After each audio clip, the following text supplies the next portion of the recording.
Class 7 chapter 1 नदी। नदी के लेखक हैं श्याम नारायण पांडे, जिनका जन्म सन 1907 में उत्तर प्रदेश के आजमगढ़ के डुमराव गांव में हुआ था। इनकी रचनाओं में वीर रस की प्रधानता है। इन्होंने 4 महाकाव्यों की रचना की, जिनमें हल्दी घाटी और जौहर विशेष रूप से चर्चित रहे। हल्दी घाटी के लिए इन्हें देव पुरस्कार प्राप्त हुआ। सन 1991 में इनकी मृत्यु हो गई। चलिए, नदी कविता के बारे में आज हम आपको समझाते हैं। क्षण भर रुककर विश्राम करो, क्यों नदी निरंतर बहती हो। जब जब मैंने देखा पाया, तुम दौड़ धूप में रहती हो। बच्चों, कवि कहना चाहता है कि नदी को विश्राम करने के लिए इसलिए कह रहा है क्योंकि उसने नदी को निरंतर भागते दौड़ते यानी कि बहते हुए देखा है। लहरों पर लहर उठाती हो, तटबंधों से टकराती हो। संघर्ष स्रोत है जीवन का, तुम हंस हंस कर बतलाती हो। लहरों पर लहर उठाती हो यानी कि लगातार नदी की लहरें नदी के किनारों से टकराती रहती हैं। संघर्ष स्रोत है जीवन का, तुम हंस हंस कर बतलाती हो। अर्थात नदी हंस हंस कर ये बताती है कि संघर्ष ही जीवन का स्रोत है। भुद्रा आकार चट्टानों को लड़ लड़ कर तोड़ दिया तुमने।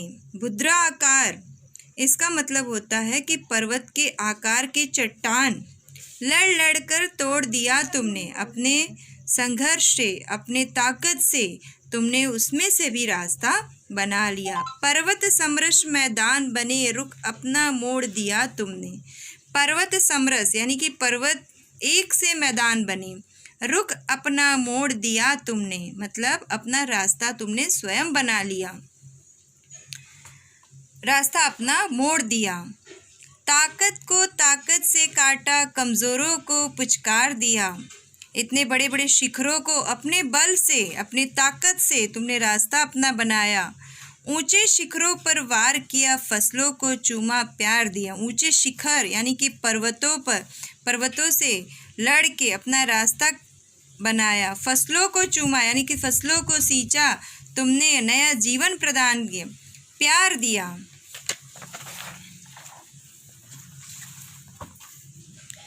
है क्रांति शांति की पयस्विनी, तुमको मैं केवल नदी कहूँ। पयस्विनी अर्थात दूध देने वाली। क्रांति शांति की पयस्विनी, क्रांति शांति, नदी जो है शांति का भी प्रतीक है और क्रांति का भी। तुमको मैं केवल नदी कहूँ या स्वतंत्रता संघर्ष कहूँ या फसलों की जिंदगी कहूँ। यहाँ पे कवि ने नदी को शांति भी कहा है और क्रांति भी। कि पयस्विनी यानी कि दूध देने वाली, जैसे जन्म लिए हुए नवजात शिशु को एक माँ अपना दूध पिलाकर बड़ा करती है, उसी तरह यह नदी हम मानवों को, हर जीव जंतुओं को एक नया जीवन प्रदान करती है। या स्वतंत्रता या संघर्ष कहूँ या फसलों की जिंदगी कहूँ, नदी के बिना फसल को नया जीवन की भी कल्पना नहीं की जा सकती। नदी फसलों को नया जीवन देती है। तुम शहरों को भी प्यारी हो, तुम गाँवों को भी प्यारी हो। दोनों को दूध पिलाती हो, तुम दोनों की महतारी हो। महतारी अर्थात माता। शहर और गांव दोनों को नदी माँ के समान प्यार देती है, प्रेम देती है, और दोनों को दूध पिलाती हो, तुम दोनों की महतारी हो। वो दोनों को एक समान प्यार देती है। नंगल भाखड़ा रिहंद आदि, नंगल भाखड़ा रिहंद आदि तेरे जाए हैं छोने। तेरी महानता के आगे पर्वत भी लगते बोने। जाए अर्थ जन्म दिए हुए और छोने अर्थात बालक। नंगल भाखड़ा रिहंद आदि, ये जो जगह है, ये जो नदियाँ हैं, इनके लिए जैसे जन्म दिए हुए बालक। तेरी महानता के आगे पर्वत भी लगते बौने। बौने यानी कि छोटे। तू इतनी महान है, अपने कर्म से इतनी महान है कि इतने ऊंचे ऊंचे पर्वत भी तेरे आगे छोटे लगते हैं। घर घर में बिजली बन करके रोशनी बांटने जलती हो। कल और कारखानों में तुम धड़कन भरती हो, चलती हो। घर घर में बिजली बनकर, अर्थात जहाँ भी नदियाँ हैं, नदी का जल जो है, नदी का जल विद्युत पैदा करता है, जिससे हमारे घरों में रोशनी होती है। और इस प्रकार नदी बिजली बनकर रोशनी बांटती है, और इसी रोशनी से हमारे कल कारखाने, कल यानी कि यंत्र, मशीन, कारखाने जो है विद्युत से ही चलते हैं। और विद्युत कहाँ से बनती है? नदी के द्वारा। कल और कारखानों में तुम धड़कन भरती हो, चलती हो। तेरी लहरों में अंकित है संस्कृतियों का उत्थान पतन। तेरी लहरों में अंकित है, जो लहरें हैं वही नया जीवन प्रदान करती है। संस्कृतियों का उत्थान पतन यानी हमारे देश की जो संस्कृति है, विकास है, वो नदियों पे निर्भर करता है। तुमको देखा जिंदगी हंसी, तुम रूठ गई रूठा जीवन। जहाँ पे नदियाँ नहीं हैं वहाँ रूखा सूखी ज़िंदगी होती है, वहाँ का जीवन खुशहाल नहीं होता। और जहाँ नदियाँ हैं वहीं संस्कृतियाँ आगे बढ़ती हैं, वहीं देश विकास करता है। इसलिए कवि कह रहा है कि तुमको देखा जिंदगी हंसी, तुम रूठ गई रूठा जीवन।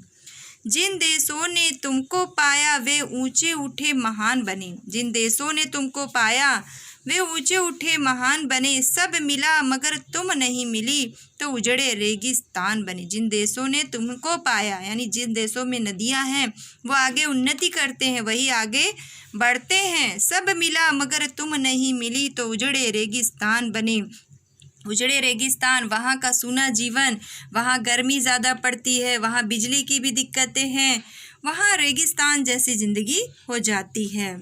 सैलाब रूप धारण कर तुम। सैलाब, सैलाब का अर्थ होता है बाढ़ आना। जब तुम गुस्सा हो जाती हो, नाराज़ हो जाती हो तो बाढ़ का रूप धारण, उफन आती हो जब लहर लहर, जब तुम गुस्सा हो जाती हो, बाढ़ का रूप धारण करती हो तो इतनी ज़ोर से तुम्हारी लहरें उठती हैं, पुल सड़क रेल बह जाते, थर थर करते गांव शहर।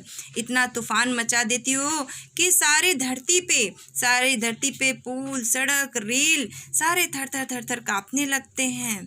फिर सागर की व्यापकता में, व्यापकता यानी कि फैलाव विस्तार में मिल जाती हो, खो जाती हो।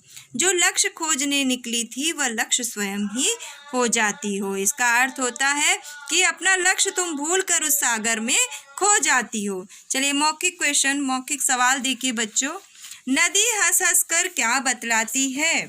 नदी हंस हंस कर क्या बतलाती है? आपको लिखना है कि नदी हंस हंस कर यह बतलाती है कि संघर्ष ही जीवन का स्रोत है। कवि नदी को विश्राम करने के लिए क्यों कह रहा है? कवि नदी को विश्राम करने के लिए इसलिए कह रहा है क्योंकि उसने नदी को निरंतर भागते दौड़ते यानी कि बहते हुए देखा है।